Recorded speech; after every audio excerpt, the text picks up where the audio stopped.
The most exciting thing in the Navy was as I went to a I went to a horse riding party one time.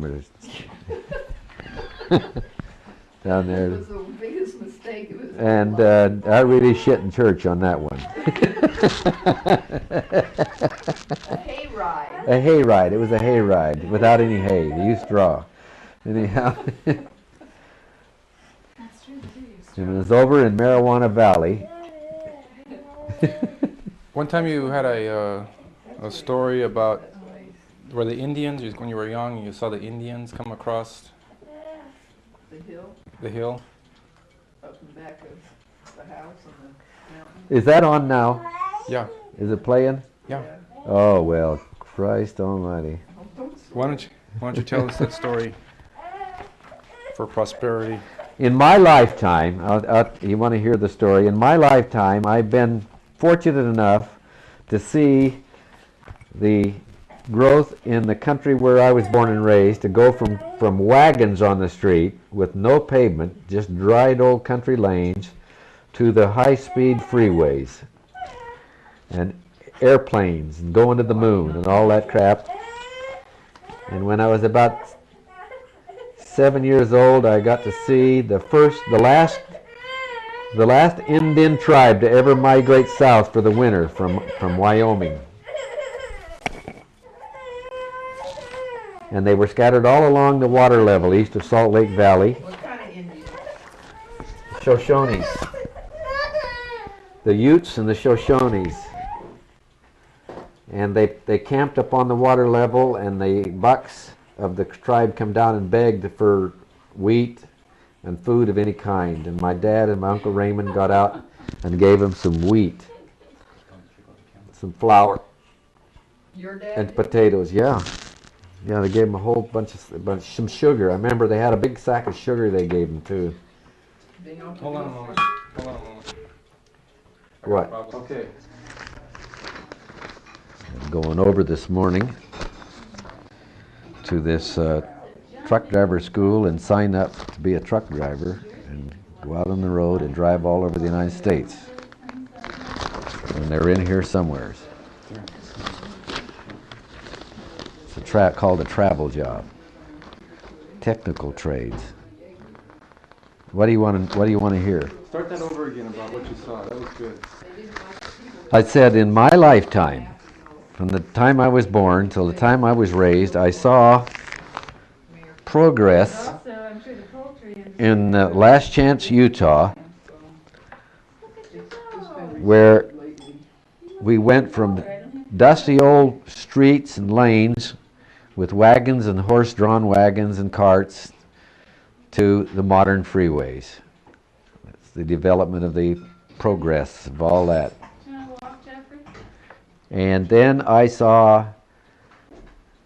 was fortunate enough to see the last tribe of Indians that migrated south from the northern part around Wyoming and Idaho and northern Utah to southern area for the winter. And they all were strung out across the water level in Salt Lake City. They have up at the elevation of about 5,000 feet elevation. There is a flat bench that goes all around the valley where they said at one time the Lake Bonneville sat, and it left a great big wide bench there that's about 300 feet wide. And the Indians camped there overnight, and the bucks of the tribe came down into the valley and begged for food or anything they could get to eat. And my dad and my Uncle Raymond and them got out some sacks of wheat and some sugar and stuff and gave to them while they were there. And then they moved on, and the next day they moved on down south, disappeared, and that's the last time the Indians were ever seen to go south for the winter. And that was then the development of the area around Holiday where I was raised. They still had the old, they were the last ones to get rid of the old hand-cranked gas tanks that stood up at each gas station, and you go out and when you'd get your gas put in your car, gravity would let the gas flow down into your tank, and then to fill it up, you had to crank the crank manually to fill the top of the container, this gas pump, full of gas, and things like that that I remember of the area that I was raised in. That's it. That's it. What about your father and his businesses and his car? Tell a story about Uncle Jack and the Buick. How Grandpa used to put just enough gas in Oh yeah. My older brother had a Buick, I don't know what year it was, about a 1940, 50 something Buick, convertible, painted blue. And my dad gave it to my youngest brother, Jack, to use, and Jack took it down, and within the next week he had it. He took it down, and they took a torch and heated the springs and let it down so it was a low rider in Salt Lake City there. My dad got so mad he took the car back and went down and had springs put back in it, and he kept it for a long time. I don't know whatever happened to that Buick. Yeah. Then he had a 49 Buick four-door, wasn't it? The one you spun out in. He had another Buick there, and he used to park it up in the driveway, and when he had to go down to get something at the market or the store or the feed store somewhere, he could take the brakes off and get it out in the street and just coast all the way down, and then put just a couple gallons of gas in it, and then drive back up home and park it again for the next time he wanted to go someplace. And if he wanted to go in town, why then he'd have to go down and put more gas in it. Only car I ever saw him wash. Yeah, only car I ever saw him wash, yeah. And he liked that old Buick. But the only thing that went faster than the speedometer was the gas gauge. You get in that thing, you could just actually see the gas gauge go down. It must have got 3 miles to the gallon. But it was the big straight 8 Buick. Bright green. But Jack used to drive it and do what? He'd fill it up instead of... No, that was Dad. Dad used to drive it. Dad would get in and he wanted to go down to the store and get some feed. Maybe he's going down and get a sack of feed for the chickens. Yeah, but I thought Jack... No, Jack took the... out and then run all the gas out of it, so Grandpa... That was another car. That was the convertible Buick. That was the convertible that Jack had. Dad gave it to Jack, and then he took the car and took it down. They took a torch and heated the springs and let it down so that it would low ride, you know. That was one of the early days of the low riders. Dad got so mad at him, he took the car back and went down and had springs put back in it. Whatever happened to the car, I don't know, but the one big Buick that he had, which I would love to have had, he gave to my cousin, my nephew, Reed, one of Legrand's kids, and it lasted about a month. Then he had it all tore to pieces and wrecked. just a ding-a-ling. He did the same thing with...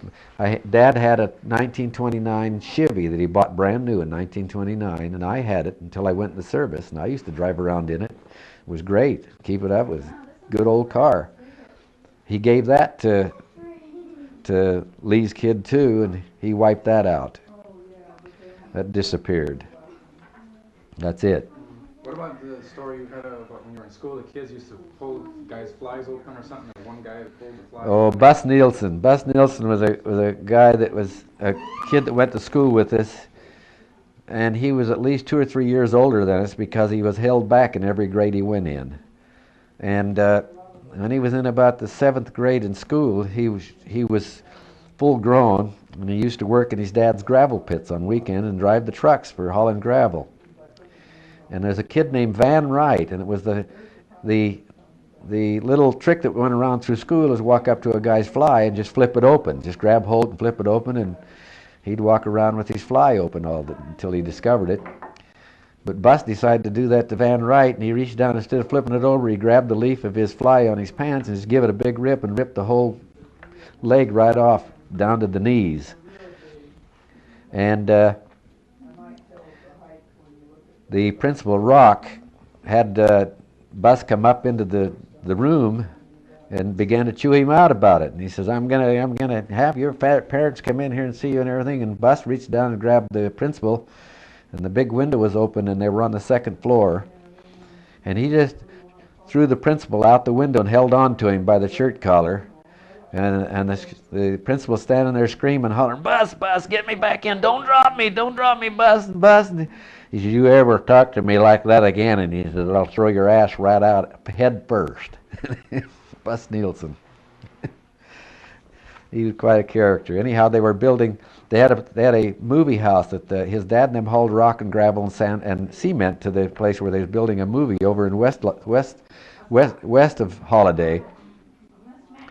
And then they started building the one in Holiday. And Bus came by one day and he says, and they asked him how big the theater was compared to the one over in Wester. And he's, well, it's about half as big as that one over there. He says, no, he says, it's about 3/3 as big.